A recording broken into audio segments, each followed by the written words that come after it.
Okay, this is the fourth video on quadratic functions. If you haven't watched any of the other three, it's important that you do, because the first two deal with understanding what a quadratic function is. The third deals with sketching a quadratic function, and today we're going to just deal with purely solving.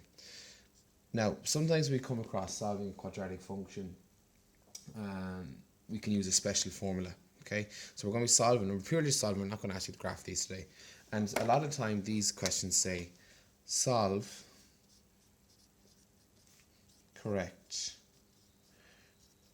two decimal places. Okay, two decimal places. This is what these questions usually say. Whenever you see that question, we're allowed to use this very simple formula. X, which is what we're always trying to find here, we're always trying to solve for x, is equal to minus b plus or minus the square root of b squared minus 4ac all over twice a. So when we look at this question, where is this coming from? Well, we know that the general formula for a quadratic equation is ax squared plus bx plus c. So now we know, well, the coefficient of the x squared term is a, the coefficient of the x term is b, and the constant is c. That's why it gets the letter c. Okay, so basically we're going to sub this in here. So let's do an example of this. If I'm on your text and textbook, and I'm going to go to page 143, and I'm going to do question number, I'll go straight to the end, I'm going to do question number 15. Okay, now when we look at question 15, it's unusual because they've written like this: 3x squared plus 5x is equal to 3. Now that's not how we usually get these. We usually get them ax squared plus bx plus c, and they usually stick on and equal to 0 at the end. So all we have to do is move this 3. We don't want 3 on the right hand side, we want 0 on the right, and we have everything else on the left. So to do that, we subtract 3 from both sides, like this. Okay, we subtract those, that'll give us 0 on the right. And then on the left hand side, we're left with 3x squared plus 5x minus 3. Okay, so now we're back to what we're used to using.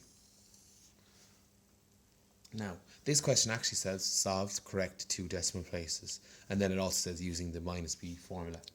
But that's going to be easy for us. So let's do that question out now.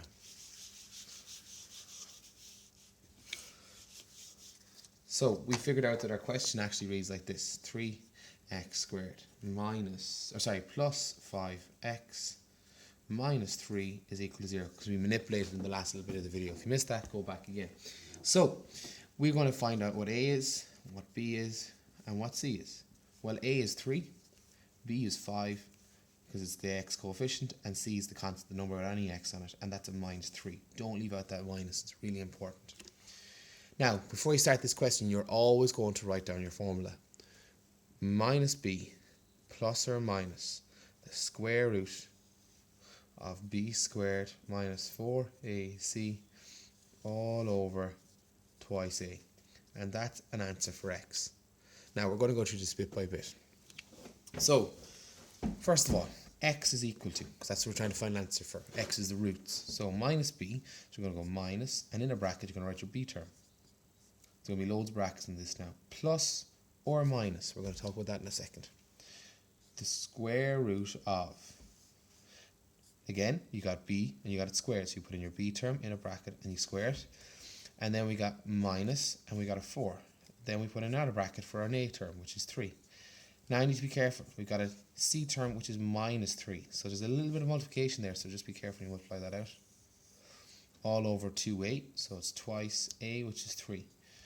Now you can put this into your calculator, and it'll spit you out an answer. But your calculator doesn't have a button for plus or minus, so you should have to do a bit of maths first. So minus by 5 is just minus 5. Plus or minus remains like that still. Now, it's the square root of 5 squared, 25.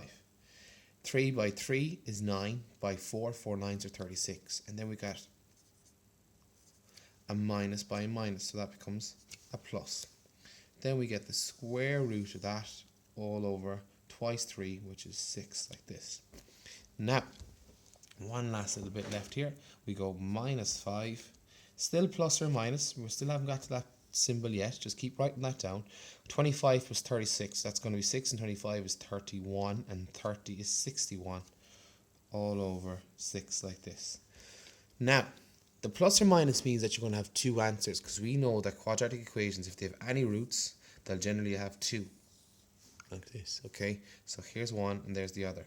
If we just had one here, we'd only get one root. So what we do is we split this into half. Just like we did before when we solved the left and the right bracket. So we're going to say x could be equal to minus 5 plus root 61 over 6. And then we go x could be equal to minus 5 minus root 61 over 6. You pop those into your calculator. Now you can put those into your calculator because you do have a minus, you do have a plus, and that'll give you an answer for x, which are the roots of the equation.